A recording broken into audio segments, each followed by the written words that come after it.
hapo mkuje kunde ili aanze ya kwanza. I don't have cows.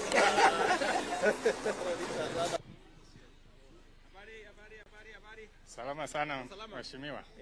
Yes. Karibu sana Your Excellency. Naona uko na Alexander Babo. Yes, kuna Alexander na tuko na Arizona pale. Arizona. Tumefurahia sana kuja kwako. Ndio.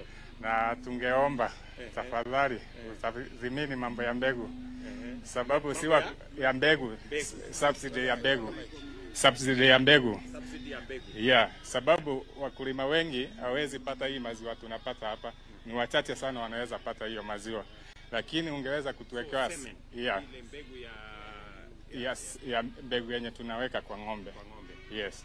Tafadhali. Kwa sasa mnanunua mbegu shilingi ngapi? Kwa sasa wakati tunanunua kutoka kwa distributor tunanunua all the way to 12,000. 12,000. Yeah. Yeah.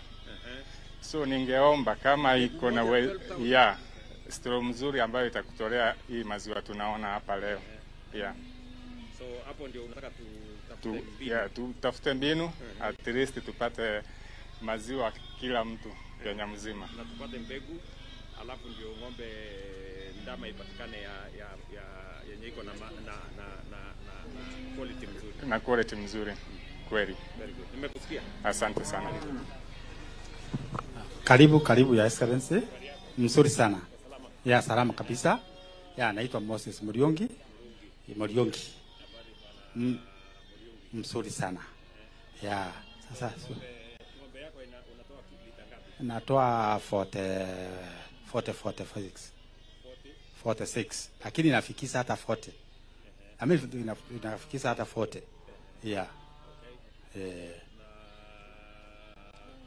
Ungetaka tufanye nini zaidi ya ile tunafanya sasa? Shida ile tuko nayo ni ya bei ya foda.